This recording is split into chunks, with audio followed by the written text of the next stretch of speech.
Assalamualaikum warahmatullahi wabarakatuh. Saya Abdullah Salam Said, NIM 192016157, akan bahas tentang membaca makro tentang luzumul waqfi wa adamul luzumihi. Bismillahirrahmanirrahim.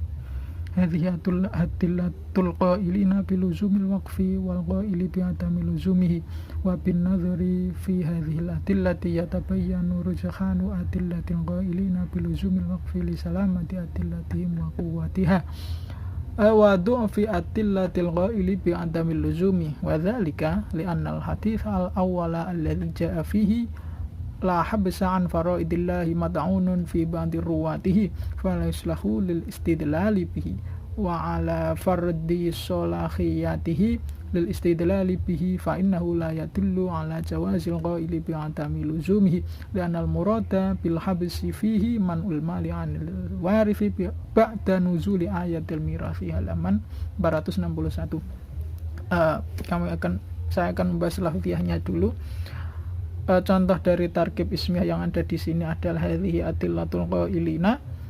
Hadhihi ini adalah isim isyarah yang ditarkib sebagai mubtada karena dia isim, kemudian dia ma'rifat maka boleh ditetapkan sebagai mubtada. Kemudian adillatul qailina ini adalah khobarnya jenis khobar mufrad.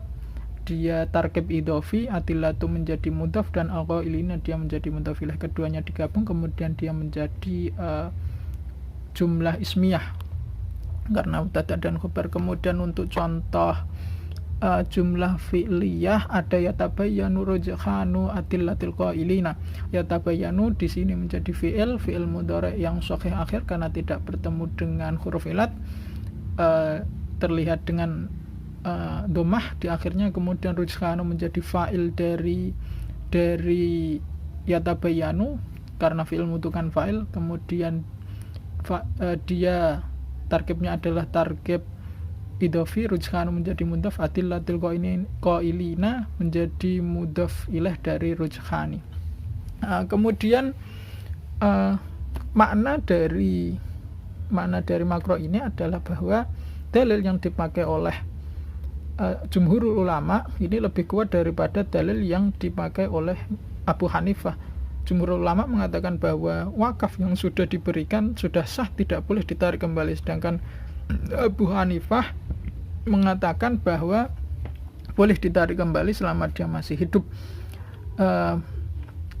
Yang menjadi argumen jumhur adalah bahwa hadis yang dipakai Abu Hanifah berupa la habsa an faraidillahi. Ini yang pertama, ada beberapa rawi yang mat'un atau tidak kuat, ada kecacatan, akhirnya tidak bisa dipakai hadisnya sebagai dalil.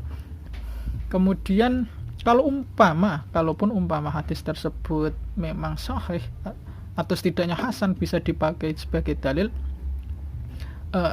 makna hadis itu sendiri sebenarnya bukan untuk masalah wakaf, tapi untuk masalah waris, di mana kadar hak milik ahli waris itu yang sudah menjadi haknya maka tidak boleh dihalang-halangi, harus diberikan.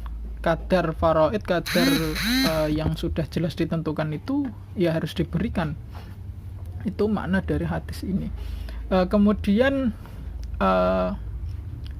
penjelasan dari hadis ini, argumennya adalah bahwa yang pertama, dalam masalah tujuan dari wakaf itu sendiri adalah untuk takbid atau selamanya, manfaatnya dimanfaatkan secara masa depan, ada pertimbangan masa depan.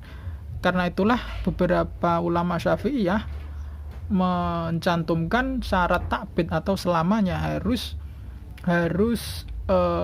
tidak boleh ada embel-embel waktu. Contohnya seperti yang mencantumkan adalah Zainuddin Al-Maribari di Fathul Mu'in, ada kata-kata takbid atau selamanya di sana.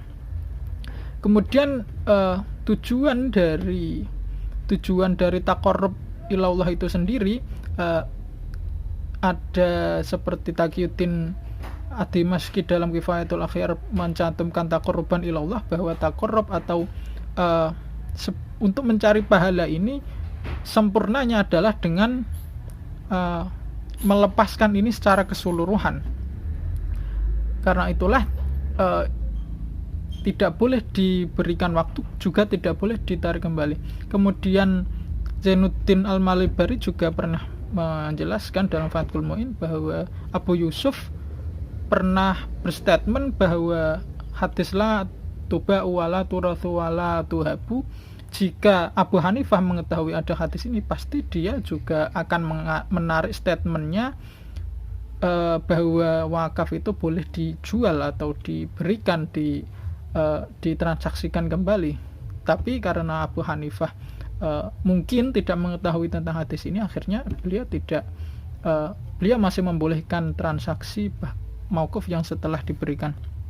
Contohnya misal ada orang mewakafkan tanah untuk kuburan misalnya.